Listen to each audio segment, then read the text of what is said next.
Do you hear them, my children? The children of the night!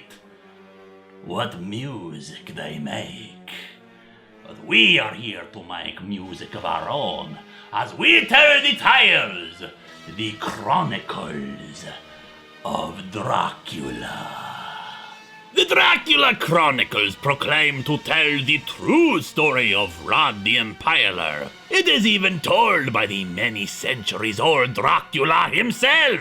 And really, what could be more true than hearing it from the vampire's own lips? The early days of Dracula spell out the political situation for him growing up in Transylvania, and his father, the Lord Dracul, who ruled the people fairly, as long as you did not speak out against the royalty in public. But Dracul loved his sons, Radu, Mercia, and Dracula, son of the dragon.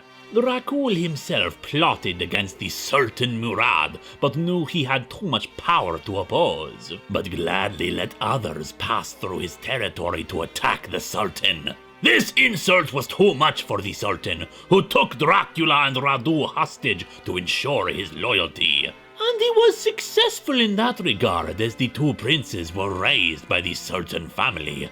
But then they learned that the noblemen under Dracul's reign betrayed him and murdered him and Mercia. The Sultan, once again being a fair man, allowed Dracula to take his rightful place and assume command of the country. Dracula swore vengeance upon the noblemen, finally taking them one Easter and saying their only chance to ensure loyalty was to march for 2 days and rebuild an ancient castle on the Argis River, a fortress against attacks from the south, and name it Castle Dracula.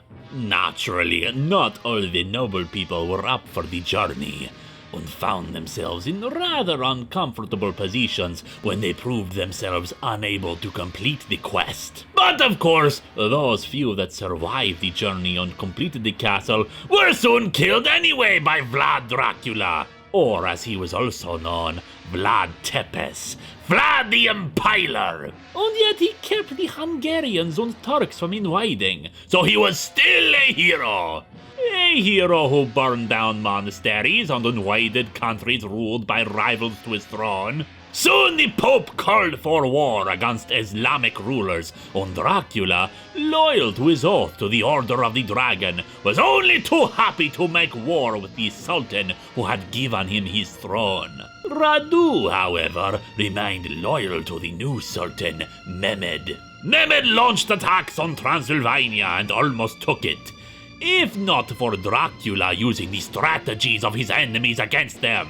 A forest of 20,000 impaled Turks. It sent Mehmed back in fear, but he left Radu behind with a small force to work on conquering the land with a bit more subtlety. He called upon the people and noblemen that the war with the Turks would end if he were placed on the throne instead of Dracula. And the people, tired of war, embraced such a promise and drove Dracula from his homeland and placed under house arrest by a former ally. In time, Dracula regained his power and once more reclaimed his throne.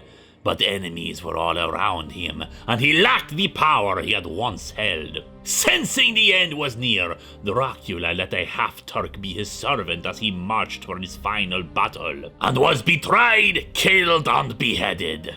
However, his body and head would be reunited many years later by Radu, who had survived syphilis, found cursed words and magics, and sought to bring his brother back to life through incantations. Right before a monk stabbed him in the back and let his blood flow into Dracula's body, making him into the vampire we know and love. Dracula's tale is one of blood and war, my children. Whether fact or fiction is irrelevant. All that matters is that we remember him, now and forevermore.